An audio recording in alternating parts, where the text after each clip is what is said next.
City of Stevens Point Common Council meeting, recorded January 18, 2021.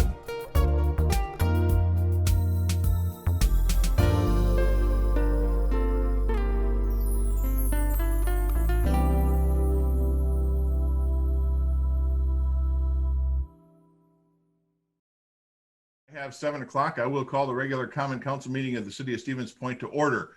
Clerk Yenter, could you please do a roll call? Jennings. Here. Shore. Here. Nabel. Here.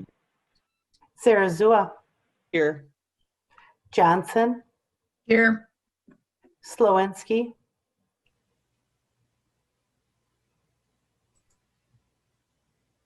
I know he's here because I let him in. Slowinski. It appears he might be muted, at least from the symbol on the screen. Yeah, he typically gets in with his phone. I tell you what, clerk, I see him here, Okay. so let's mark him as present, please. Okay. Kneebone. Here. Leak. Here. Dalton.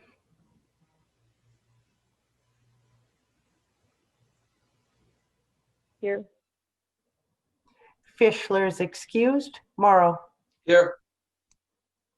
And clerk, just for the record, Jeremy Slowinski just messaged me and said that he lost connection. He's now going to be calling in, so we'll watch for Okay. him.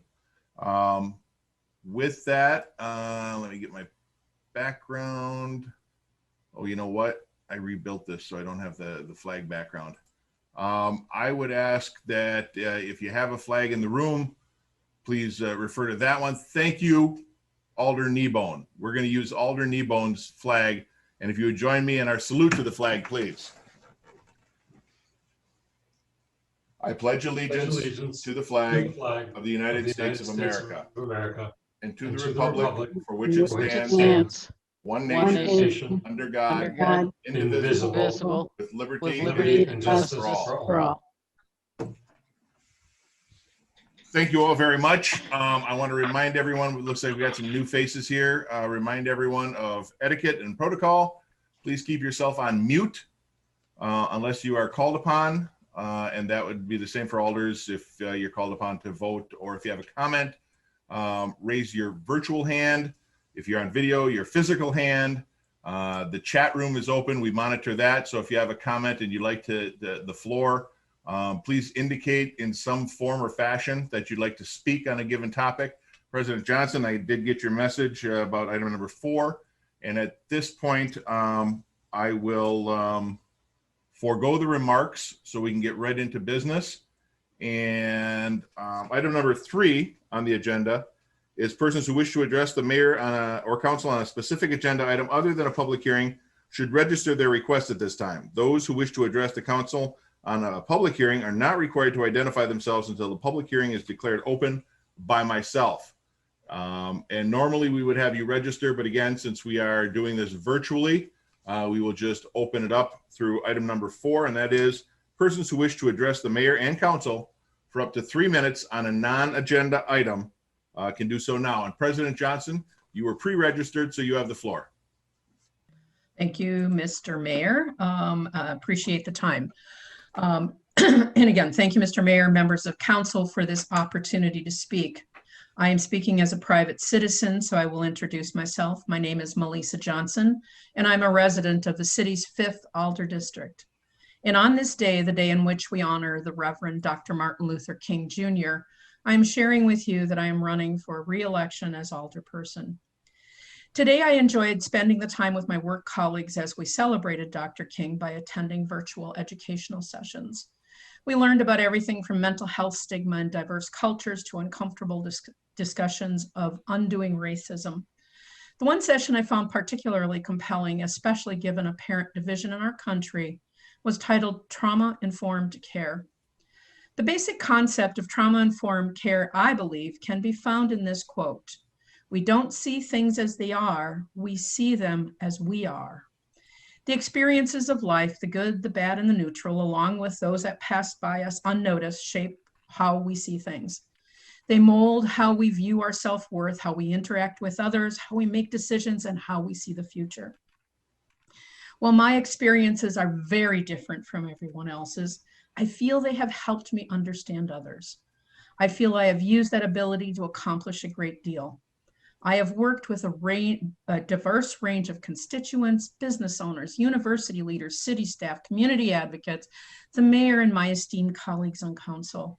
And my goal has always been to make Stevens Point the best place in Wisconsin for all to live, work, play, visit, and prosper. Here are just a few of my many accomplishments. Establishing with staff the economic recovery team, which eventually established the framework for the city's small business stimulus plan post-COVID. Playing a key role in moving the police department from the basement of the courthouse to the Michigan Avenue facility. Advancing policy that will preserve forever the old Emerson School parcel as a city park. Assisting in saving the historic Altenburg building so it can become a business incubator. Working to build a more livable community with a host of transportation options, advocating for the preservations of homes and neighborhoods along the Business 51 reconstruction corridor by eliminating nearly $3 million from the budget, which was earmarked for property acquisition and home demolition. Launching the framework for the city's first ever strategic plan, a plan that includes input from over 1,000 community members and business leaders. Of course, it hasn't all been easy. There are times when there are no good options, but tough choices have to be made. But despite those more challenging times and the anxiety they have caused, it has been the privilege of my life to serve this great community. Please check myvote.wi.gov to make sure you are registered to vote and to learn about voting deadlines, including voting by absentee ballot.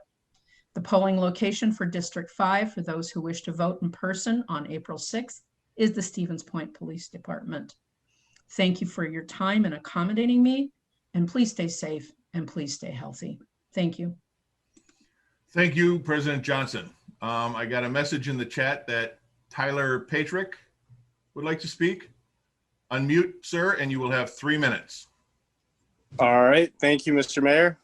So my name is Tyler Patrick. I'm actually a college student at Mid-State Technical College. Excuse me. I'm a college student at Mid-State Technical College. I actually graduated this spring with a business management degree. I also have a part-time job at Enterprise Rent-A-Car. And like I said, I graduated this spring with my business management degree. I'm like I said, I'm running for District 5. I'm going to try to win with the write-in, actually. Something interesting about me, politics actually runs in my family. My dad actually ran for the governor of the state of Wisconsin, 2010. His name is Scott Patrick. He ran against Scott Walker and Mark Newman. So I thought like this would be a good way to get my foot in the door into politics. Running for alderman. If I really wanted to like run for like something more professional in the future, I'd consider it. But my main goal in the community of Stevens Point is to eventually get my real estate license and work for First Weber Realtors. For my campaign strategy, I'm not exactly quite sure. I may have a campaign manager that's going to help me with my campaign. But I'm trying to think of anything else to say. My biggest thing is I'm just about graduated from college. I'm 22 years old. I'll be 23 in March. And do you have any questions for me, Mike? Or not really? We don't typically do questions during the 3 minutes. So yeah, so I'm mainly just like introducing myself. So I mean, basically, like I said, I'm a college student and I'm running for District 5. My name will not be ballot. I'm going to try to win with the write-in. And that's really mainly all I have to say. The biggest thing that I like to say is like politics is in my blood. When I was in the 7th grade, my father actually ran for the governor of the state of Wisconsin. So I didn't really understand what was going on at the time, but I'm trying to actually get him to run one more time, but I don't think he wants to. But that's really mainly all I have to say. Thank you very much. Yep. Okay. Okay, anyone else wishing to speak on the 3-minute non-agenda item? We got 3 pages of attendees, so I'm going to go through each of them. Mr. Mayor, does or District Attorney Malevsky wish to use the 3 minutes, or does he just wish to speak to another item? We're gonna actually, it's just the presentation. He was going to speak on his presentation. We'll get to that after this. All right. I don't see anyone else raising their hand or indicating that they want to speak, but I do want to take this time to introduce Kelly Pasternik's replacement. She's on listed as iPhone. I can rename it here in just a second. And it's Sandy Frosch. Sandy is joining us from her home. I just want to take a minute to introduce her so everybody can say hi. And Sandy, if you want to unmute yourself and tell us a little bit about yourself, that would be completely okay. Hi, Sandy Frosch. I just started in the beginning of January as the assistant to the mayor, and I am happy to be here. I have been working in the industry, human resources, and assisting presidents, vice presidents, directors for the last 20 years, and just wanted to say hi to everybody. Thank you very much. Welcome aboard. Thank you. Okay, seeing no one else wishing to speak, we're going to move into item number 5, and that is a presentation or comments from District Attorney Louis Malevsky Jr. on building security. Louis, you want to unmute yourself and take the floor? Yes, thank you, Mr. Mayor. Can you hear me? Yes. And to the members of the council, thank you. I had stopped into the mayor's office and asked to just speak to the council very briefly, just to talk about courthouse security. And when I talk about courthouse security, I think of the whole building. In some respects, the city hall is separate from the county side, but for the little bar between the H essentially. And, you know, technically you probably could just say you have one side and they have the other, but ultimately right now we have a screening apparatus that's just on the 2nd floor of the courthouse. And I don't have to tell anybody of you, or any of you about, unfortunately about right now, there are warnings against courthouses by the FBI. A certain segment of the population, unfortunately, has become radicalized. And outside of that, we've had, you know, in Marathon County, a very advanced screening. They have airport-style screening. They've had almost 2,000 knives taken, 148 pepper spray bottles, 2 loaded firearms, ammo, 15 stun guns, many other type of things that were on their people's bodies. The courthouse and court cases are very dynamic. People have their liberty taken away. They get divorced. They have property taken away. And ultimately, right now, the way we are doing screening is there's no screening in the 1st floor. And by the time you get upstairs, you have a 78-year-old bailiff. The average age is about 75, and 1 deputy a few feet from them.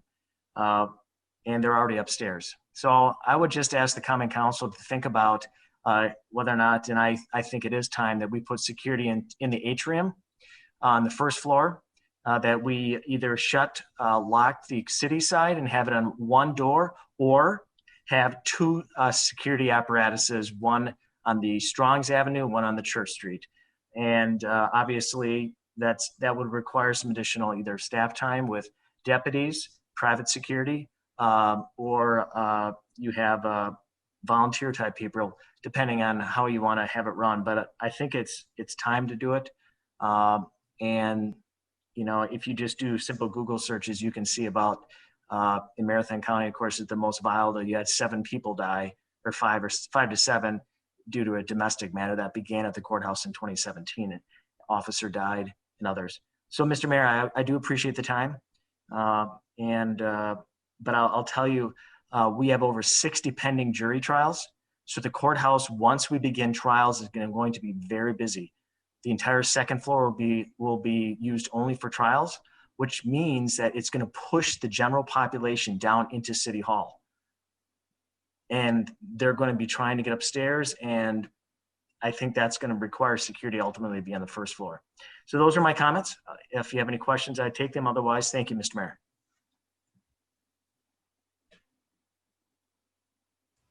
Thank you very much, District Attorney. As you know, we've talked about this more than once. We've had a couple of incidents here at the courthouse too. It's a bit of a complicated matter, but I think the time is ripe, especially now, to revisit that and see what options we can come together on. We will talk with County Executive Chris Holman and bring some ideas to the City Council, and hopefully we can make a decision on this in the very near future. All right, thank you. All right, item number 6 is the consent agenda. Is there anyone who wishes to pull anything from the consent agenda? Alder Shore. Thank you, Mayor. Yes, I would like to pull, I guess it is item 3 from the Board of Parks Commissioners on the use of Gerke Stadium. Okay, thank you. We'll pull that item. Anyone else wishing to pull anything from the consent agenda? Okay, and then with that, is there any discussion relating to the consent agenda?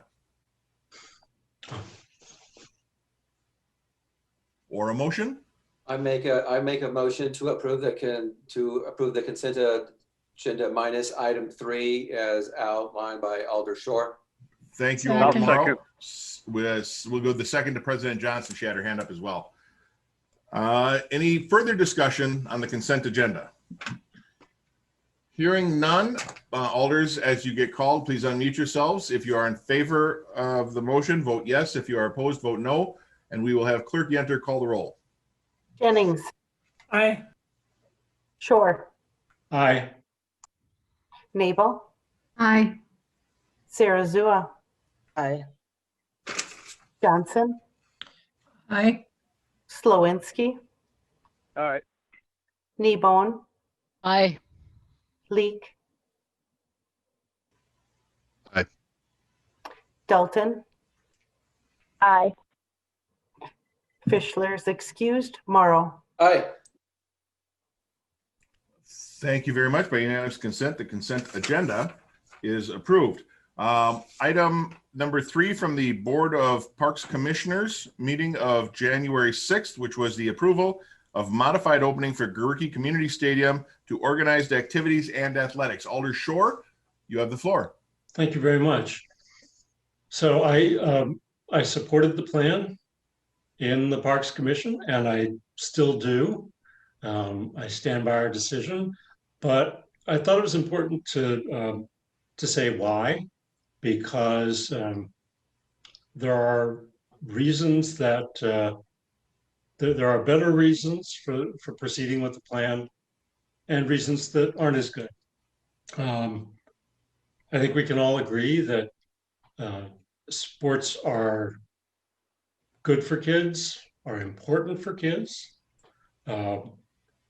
But after the discussion we had, I just felt like it was also important to say that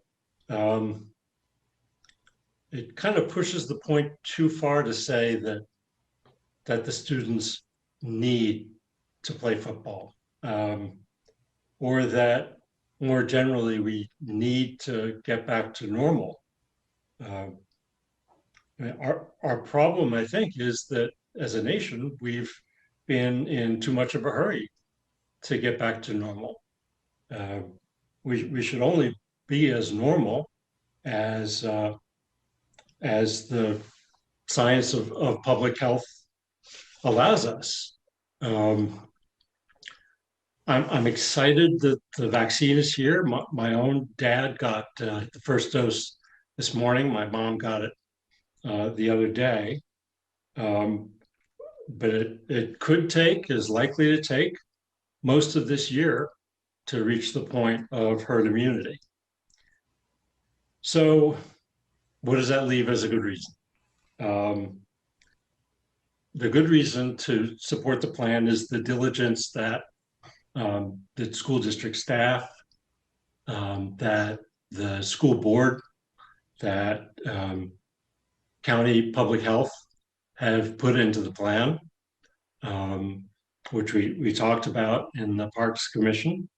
And also that everybody is sort of on the same page, understanding that that the plan really depends on, is contingent on the public health picture going forward. So as I say, I still support the plan, which I guess means maybe I should make a motion. That would be appropriate, Alder. I move that we approve the plan for the use of Kirky Stadium. Thank you. Do we have a second? Zarazua, I would second. And I have a Thank you comment. very much. And I appreciate all of the hard work that everybody's done, from the NCAA to the WIAA and all the way down, including all of the schools and our parks director, everybody that's been involved in this. Any discussion on the motion? Zarazua. Zarazua, I'm sorry, I didn't hear that. It's okay. I just want to say too, similar to Alder Shore, this is not a decision we made lightly. Obviously we had to vote on the similar situation in the fall. And I know that we are still seeing a lot of COVID cases, but things have changed somewhat as far as we have a vaccine. I think we have a little more hope that we're going to get to a better place. There is some experience now of sports that have taken place.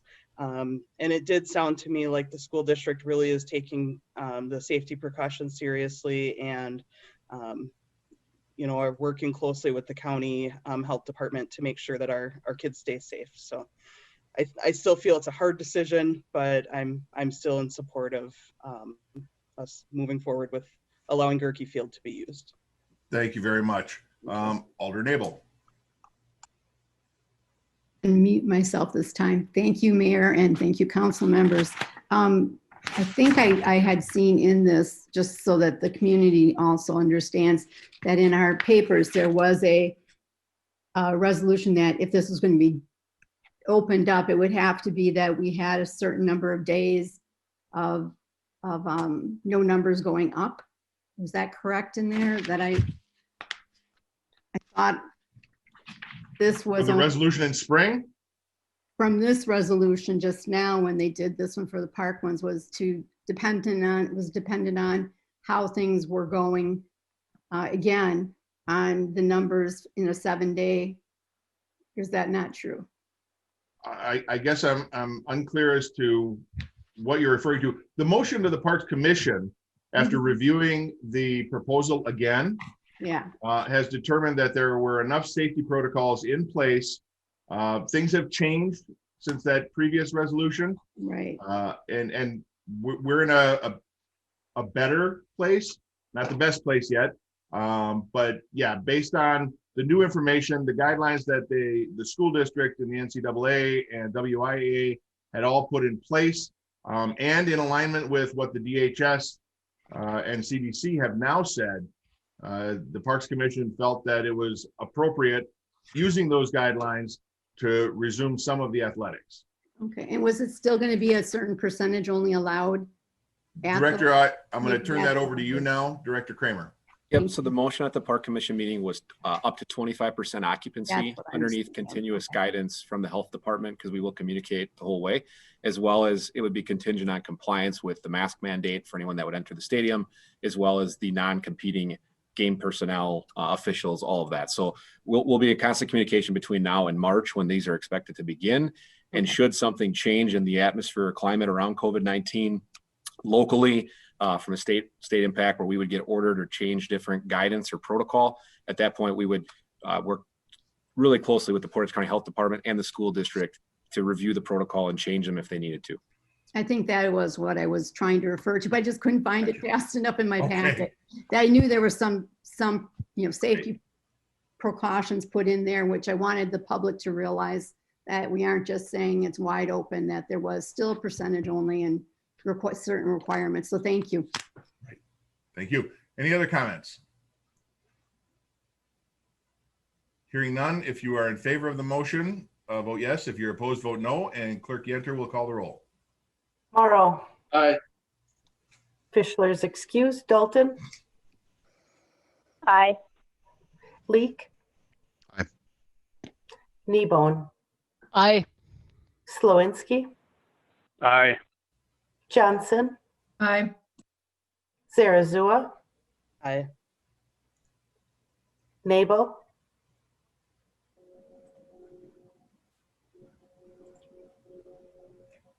Alder Nabel, you were muted when you spoke. Sorry. Aye. Yep. Thank you. Shore, Aye. Jennings, Aye.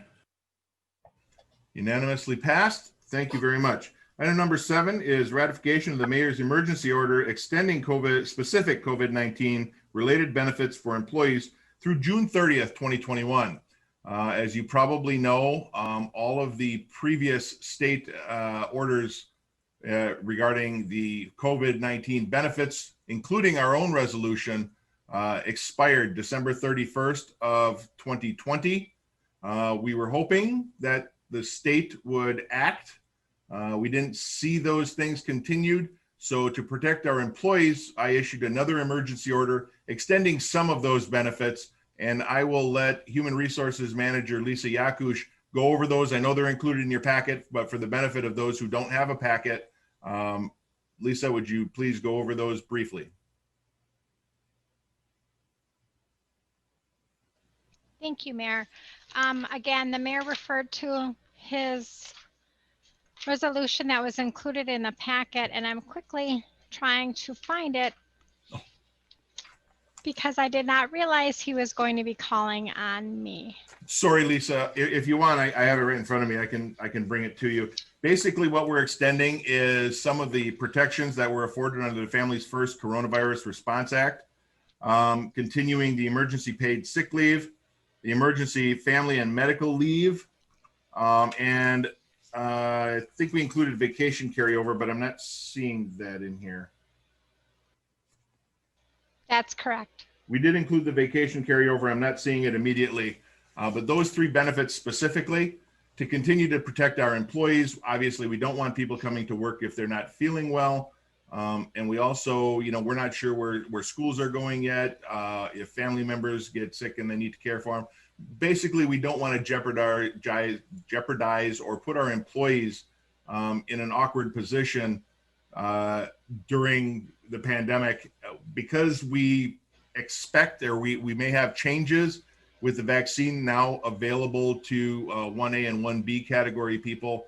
We carried it through June 30th. If we need to extend it even further, of course, we'll bring it back to council for that discussion. But right now, we need council to consider ratifying that emergency declaration. Any comments or anything to add, Lisa? The only comment I'd like to make is that we have had a number of employees take advantage of these benefits between the time they were first started back last spring through the end of the year. So again, it's important, as Mayor stated, that employees who aren't feeling well or need to care for family members who are ill or whose daycare or school closed due to COVID have been able to care for their families. And again, we would just want to be mindful of that need and extend it through June 30th. And again, we'll be watchful to see what happens on the federal level when the new administration takes over later this week. Thank you. Alder Shore. Yeah, it's important that we have these forms of flexibility to fit the ongoing pandemic. So I move that we ratify the continued temporary policy. Thank you. Seconded by Alder Nabel. Any discussion there? Hearing none, clerk, would you please call the roll? Jennings, Aye. Shore, Aye. Nabel, Aye. Zarazua, Aye. Johnson, Aye. Slowinski, Aye. Kneebone, Aye. Leek, Aye. Dalton, Aye. Fischler excused, Morrow. Aye. Thank you very much. That is approved. The next item on the agenda is a resolution to temporarily change the District 1 polling location from the high rise to Midstate Technical College due to concerns regarding COVID-19. Clerk Yenter, do you have anything you wanted to add? No, this was changed prior to, but it was specific just for the August and November elections. Obviously, the situation has not changed, so we're just extending that through the pandemic. Thank you. Any thoughts or comments there? Alder Jennings. I'll move to approve. Thank you. Do we have a second? Seconded by Nabel. I'll second. Oh, sorry, Alder Slawinski. We'll get you the next time. Alder Nabel has the second. Any discussion? Hearing none, clerk, would you please call that roll? Jennings, Aye. Shore, Aye. Nabel, Aye. Zarazua, Aye. Johnson, Aye. Slawinski, Aye. Kneebone, Aye. Leek, Aye. Dalton, Aye. Fischler excused, Morrow. Aye. Thank you very much. 10-0-1, with one excused rather. We have an approval there. Item number 9 is a request from Dan St. Pierre for a conditional use permit to construct a generator and transformer unit at 2217 Rice Street with the parcel identified for McKinley School, consistent with chapter 23.02 sub 1 sub B sub 3 sub F and chapter 23.02 sub 1 sub D sub 4.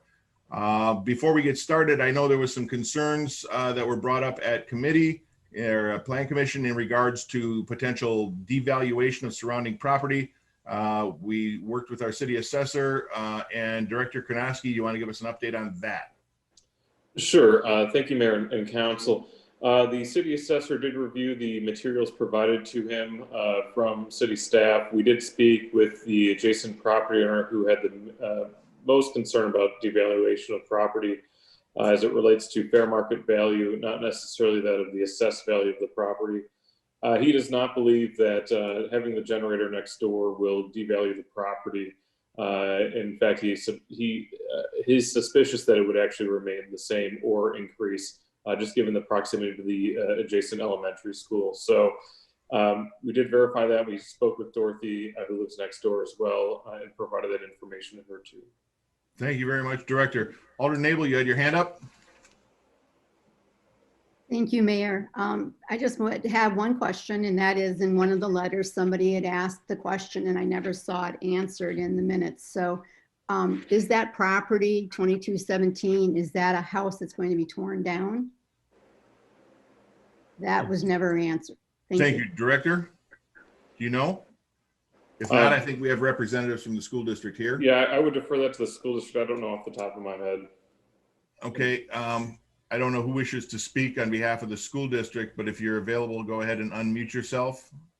The question is, will the current property on the parcel be removed?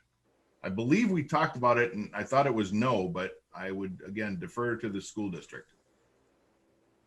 Hi, Mayor. This is Dan St. Pierre. Can you hear me? Yes, sir. Yeah, so the plan for the school is in the long run, they're planning to either sell that house and move it off of the property, or it will be demolished at some point. But the long-term goal is to remove that house or demolish it.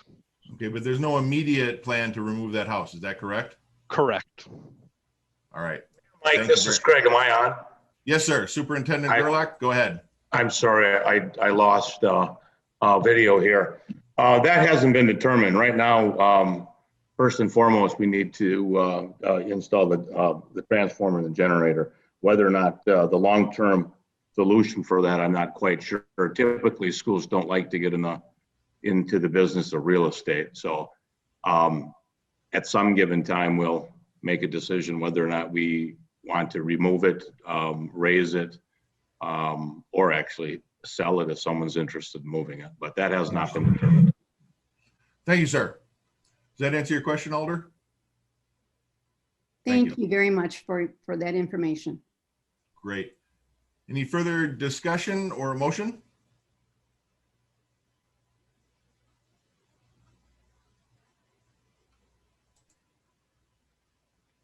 This is Zarazua. I would move to approve. Thank you. And it looks like we have a second by Kneebone. Sure, I'll second. Any further discussion? Hearing and seeing none. Clerk Enter, could you call the roll again, please? Morrow, Aye. Fischler excused, Dalton, Aye. Leek. Aye. Kneebone, Aye. Slowinski, Aye. Johnson, Aye. Zarazua, Aye. Nabel, Aye. Shore, Aye. Jennings. Aye. 10-0, that is approved. The next few items all relate to the recently donated Grohalski Park. We have to take them individually. Item number 10 is a request from the City of Stevens Point to amend the City of Stevens Point Comprehensive Plan future land use map for the purposes of amending the future land use designation from multifamily to park at 2000 Riverview Avenue. I know all of the alders were present. President Johnson, do you have comments? I'm just making a motion to approve, Mr. Gotcha. Mayor. Thank you. Do we have a second? Zarazua, I would second. Zarazua seconds. Any discussion? Hearing and seeing none. Clerk, please call the roll. Jennings, Aye. Shore, Aye. Nabel, Aye. Zarazua, Aye. Johnson, Aye. Slowinski, Aye. Kneebone, Aye. Leek. Aye. Dalton, Aye. Fischler excused, Morrow. Aye. 10-0, that is approved. Item number 11 is a request from the City of Stevens Point to rezone 2000 Riverview Avenue with the parcel identified from R4 multiple family to R4 multiple family 1 residential to C conservancy. Does anyone need an update? Alder Kneebone? I was gonna make a motion because we'll throw planners under the bus again and say because rezoning is so sexy, I will move to approve the rezone from R4 multifamily residential to C conservancy. Thank you. Do we Aye, have a second. Seconded by Morrow. Any discussion? Seeing and hearing none. Clerk, please call the roll again. Morrow, Aye. Fischler excused, Dalton, Aye. Leek. Aye.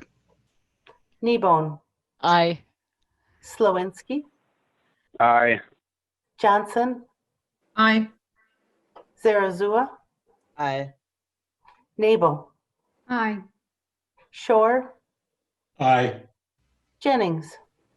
Aye.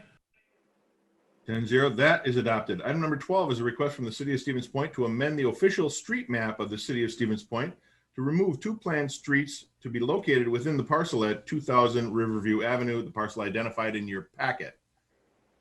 Alders, what are your wishes? Alder Nabel. Thank you, Mayor. I would like to approve the request from the City of Stevens Point to amend the official street map of the city to remove the 2 planned streets. Thank you. We have a motion to River. approve. Do we have a second? I'll second Alder Slawinski. Seconded by Slawinski. Gets one in there. Any further discussion? Further discussion? Again, hearing and seeing none. Clerk Yenter, could you call the roll again, please? Jennings, Aye. Shore, Aye. Nabel, Aye. Zarazua, Aye. Johnson, Aye. Slowinski, Aye. Kneebone, Aye. Leek. Aye.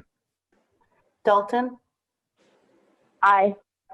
Fischler excused, Morrow. Aye. Thank you very much. With unanimous consent, that is approved. Item number 13 is a request from the City of Stevens Point for a conditional use permit to construct an open air shelter, parking lot, and other improvements consistent with Chapter 23.02 sub 1 sub A sub 3 at 2000 Riverview Avenue with the parcel identified. Alder Nabel. Thank you, Mayor. Oh, I got to do it again. Thank you, Mayor. I just wanted to ask 2 questions after I read through this about the open air shelter and the parking lot. I read through the minutes and it looked like there was some discussion about having a smaller parking lot, which I think I would agree with. Is this part of that now, or that we're going to be voting on? The conditional use is going to be to construct a parking lot. The intent is to start small and if necessary, widen it over time.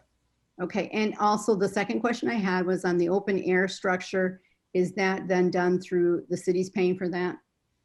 Yes, that would be incorporated into the parks programs. Okay, all right, thank you. You're very welcome. Any other questions, comments, or a motion?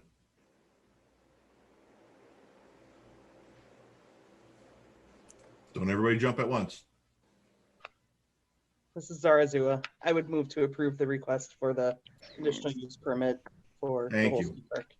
Do we have a second? Second that, Leak. Seconded by Leak. Discussion. Hearing none. If you're in favor, you'll vote yes. If you're opposed, vote no, and Clerk Yenter will call that roll. Morrow, Aye. Fischler, excused, Dalton, Aye. Leak. Aye. Ebone, Aye. Slawinski, Aye. Johnson, Aye. Zarazua, Aye. Nabel, Aye. Shore, Aye. Jennings. Aye. Thank you all. By unanimous consent, that is approved. Item number 14 is a review and consideration of the 2019 Housing Affordability Report. If you were here for our initial presentation, you know this is Director Konoski is not exactly a fan, but it's something we have to do. Director Konoski, I will turn it back over to you again.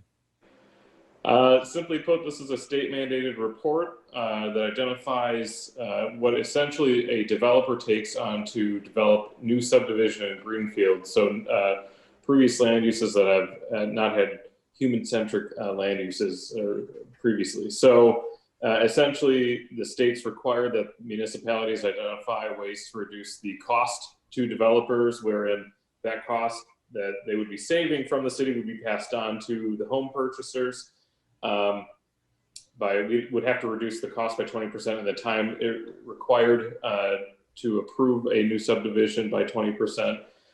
We are already at the lower end of impact fees compared to our peer municipalities. And so there's really no wiggle room per se on the fee schedule when it relates to subdivision development.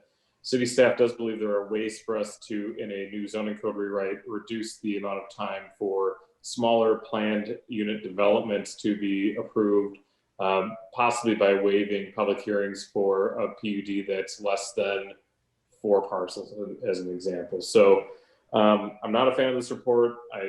It's I think inconsistent with what the state needs to be looking at when talking about what housing affordability is and how municipalities can implement housing affordability.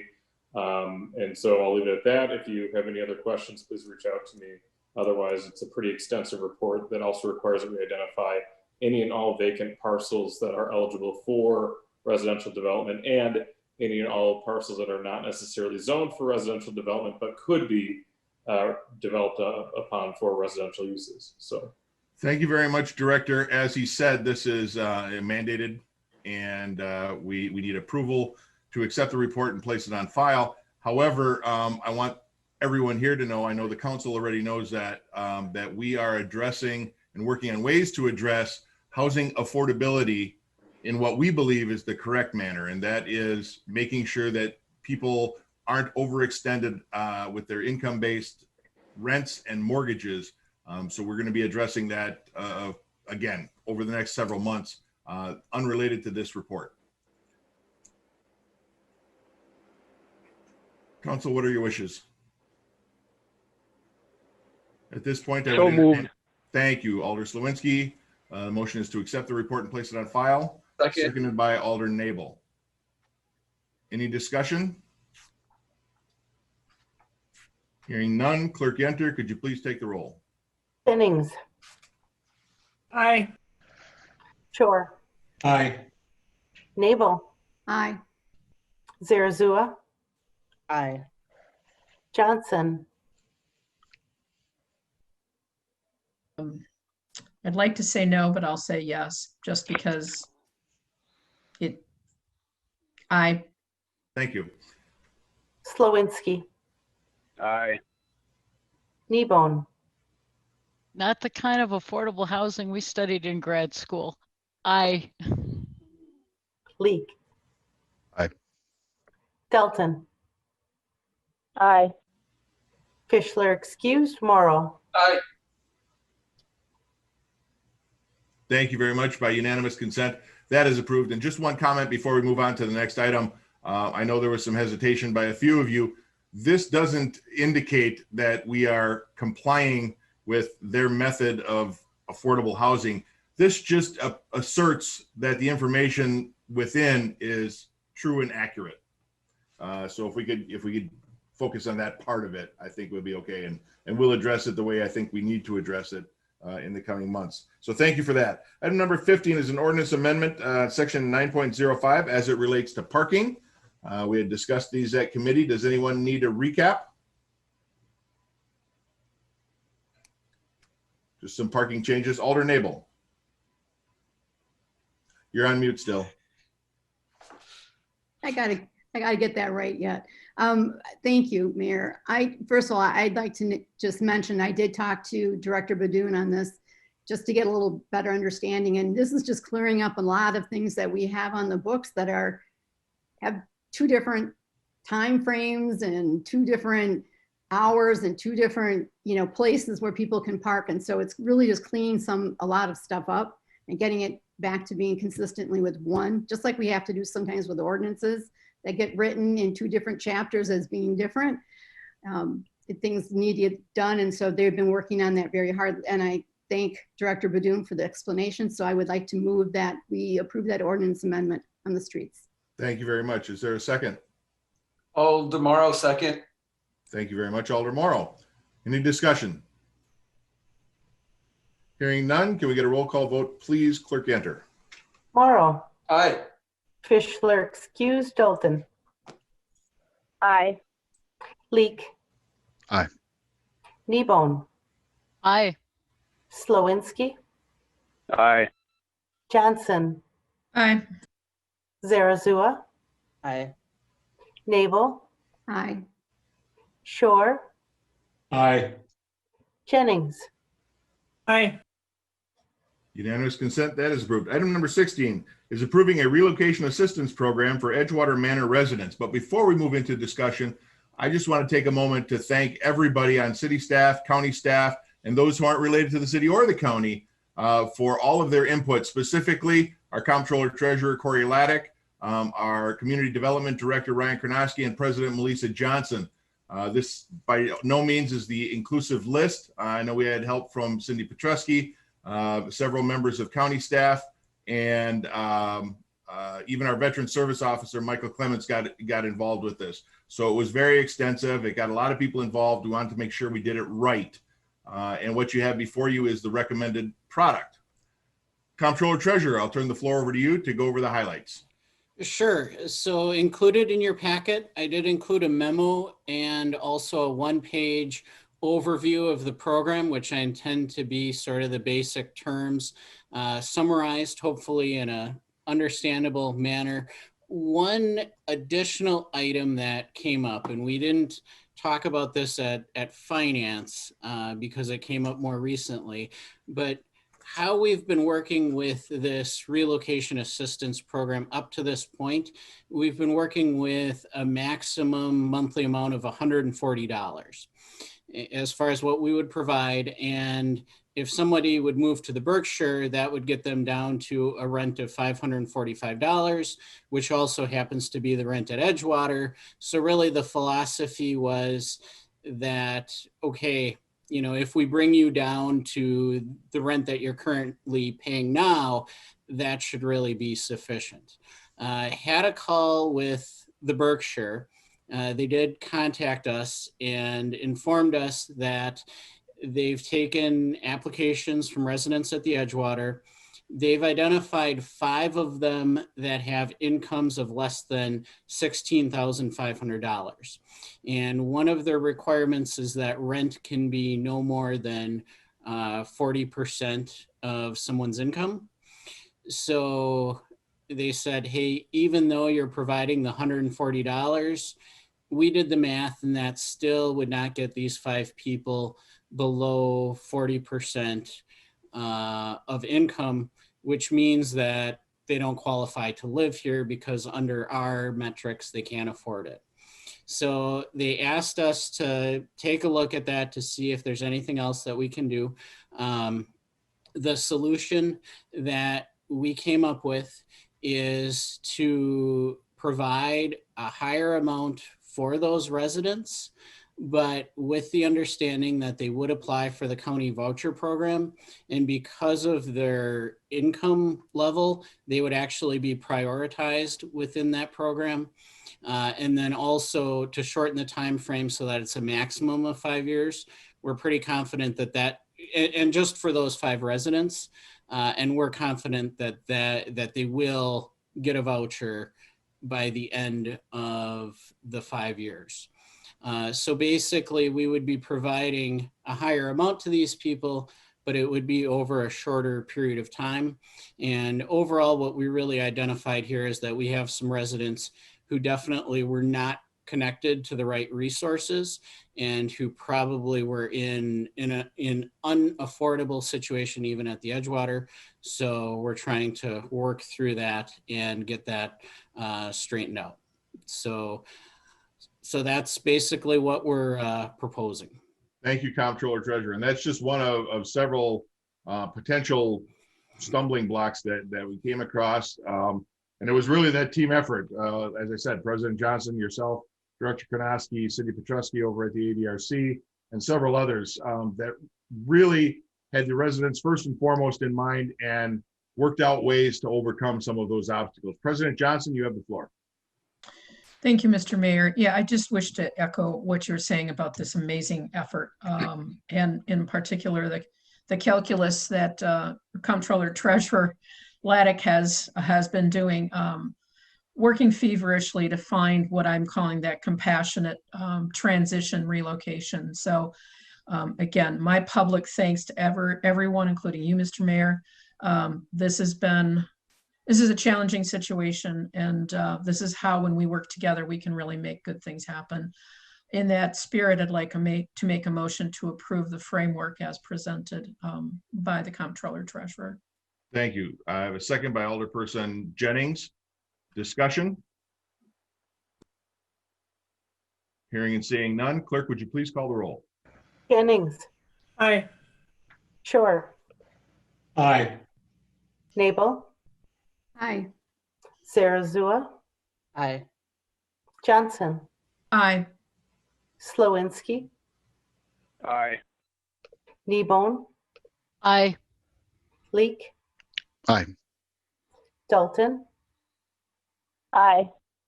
Fischler is excused. Morrow. Aye. And unanimous consent, that is approved. Thank you all very much again. Item number 17, I think there's a typo here. It's called, the agenda item says rental subsidy agreement with GenCap Stevens Point 88 LLC, but I believe we're going to, and as you probably gathered, things moved rather quickly here. This will be a relocation assistance agreement with GenCap Stevens Point 88 LLC. So we will note that change depending on what happens here. It is a relocation assistance agreement, not a rental subsidy. Corey or Logan, anything to add here? Yes, so this is the draft that we got from General Capital. So basically it memorializes everything that you just approved in terms of a framework for the grant program. Like the mayor said, we would like to change some of the wording from rental subsidy agreement to the relocation assistance agreement. So would recommend approval with the ability to make that technical change. And also this agreement, because it was drafted last week, didn't include that extra provision that we just talked about for those residents that make less than 16,500. So would also like to add that flexibility as well to incorporate that into the agreement now that it's officially part of our framework. So we would entertain a motion including those changes that the comptroller mentioned. President Johnson. I'd like to make that motion and thank the comptroller for the clarification on, because I was wondering what happened to the verbiage for those under 16.5. So thank you. Motion to approve. Thank you. Do I have a second? Seconded by Nabel. Discussion? This is Alder Slowinski. Yes, sir. I read through this. I actually meant to call Corey today, and my day job got me too busy. I didn't get time. So I guess maybe it's more of a clarification. So the way I understand this entire Edgewater process, moving these residents to other affordable housing, my understanding is that there's, from what I'm reading here, it is this General Capital, which is the building across the street, that we're coming up with an agreement with them, but don't the residents have other options other than the Berkshire building? And I guess why are we making an agreement with them? I mean, is this what we're going to have to do with each? Say a resident finds another option somewhere within the city or Portage County.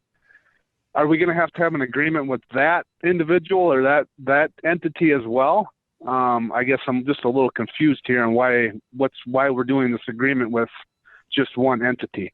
Sure. And as the comptroller explained, it was only for those 5, specifically for their relocation. This would not be countywide. And Comptroller Treasurer, I'll turn it over to you for anything to add. Sure. So this is not an exclusive agreement with them, so they don't have any exclusive rights or anything. So if somebody wants to move somewhere else, the relocation assistance program would still apply to them.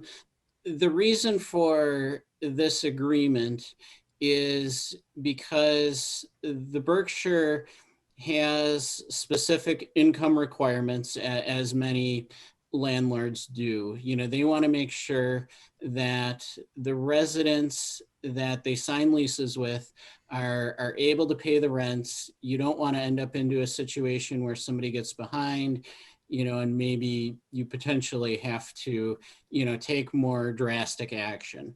So the concern that General Capital sort of posed to us was really to say, well, here's the thing, if we let these people in and we're running the income calculations based on you, the city, providing some of the support for that and making part of that rental payment, well, then we need to be secured.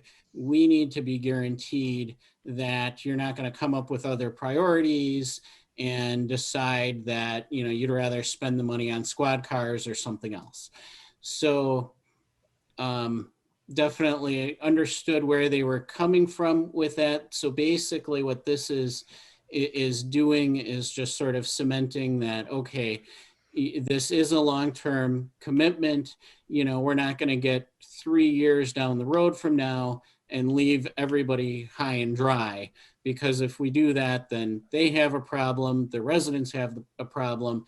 It's just, bad all around. And as much as we wanted to tell them, well, you can trust us, we work in government. Unfortunately, in this day and age, that they wanted the formal agreement. I would say for other housing options that someone might choose, if they want the same agreement where basically we put it all in writing that this is how the program works, this is what we're going to do. We're not going to 3 years from now decide that we're not going to do this anymore. I would say that we can make that same offer. I don't know if everyone will request that, but I think if it's requested, I think we can put it in writing for anyone that wants that formal guarantee. Thank you, Comptroller. Alder, Nope. did that answer your question? Absolutely. Thank you very much. It makes total sense. Thanks. Any other comments? Alder Zarazua. So this question is for Comptroller Laddick. So if the tenant would move out, then I just don't know, is it clear that we wouldn't continue paying that portion? Does that, I mean, I'm just asking if that needs to be in that agreement. Or if it is and I'm missing it. I didn't think of the question before now. Alder, if you look at number 6, it identifies that the term of the agreement shall commence at the date and shall remain in full force and effect for each qualified tenant for a period of 20 years. So arguably, if a tenant is no longer qualified or relocates, they would not receive that subsidy. Okay, thank you. Alder Nabel. My brain's working too hard on this maybe, but what happens if you said that they're like 5+ residents and then they have to get on that list for assistance, housing Money voucher. assistance? The voucher, I'm sorry, thank you. What's going to make sure that they do it? I mean, it sounds like you found 5 people that have not been really aware of what there was out there for them to be able to gain. And so how are we going to track that so that we're not continuing longer than we have to? Does that make sense? Understood. No, and I know that the Comptroller has been working with the County Housing Authority on the vouchers. It would be a requirement, but Comptroller, you want to summarize your discussions with the county? Yes, so we are adding that as a requirement of that adjustment for those 5 individuals.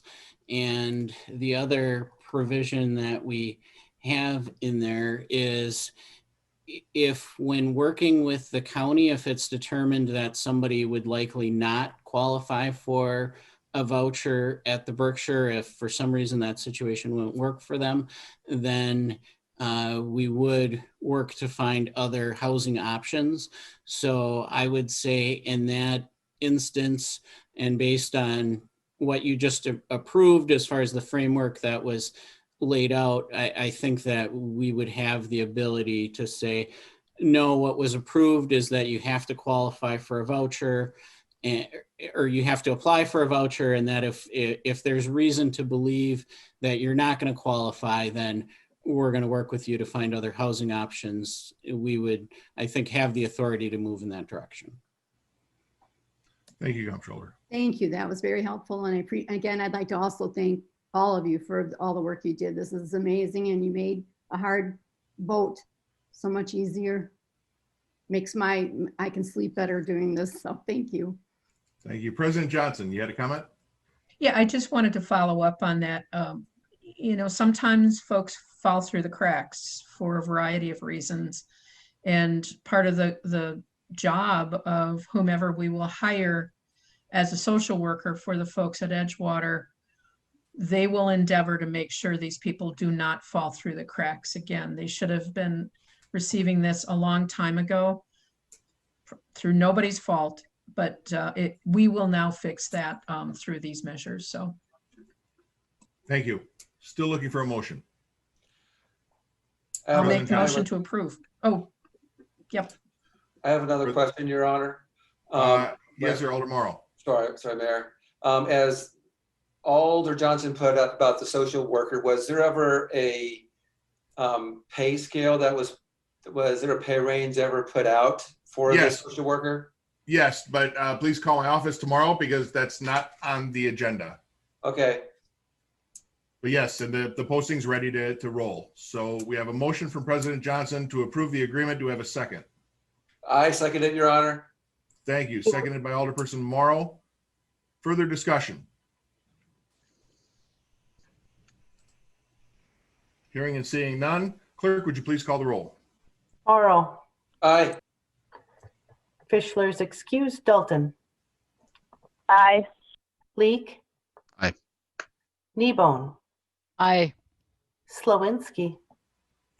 Aye. Johnson, Aye. Zarazua, Aye. Nabel, Aye. Shore, Aye. Jennings. Aye. And once again, with unanimous consent, that item is approved. Our agenda is exhausted and we are adjourned at 8:04. Thank you, everyone, and have a good evening. Stay safe, Yeah, everyone. have a good night.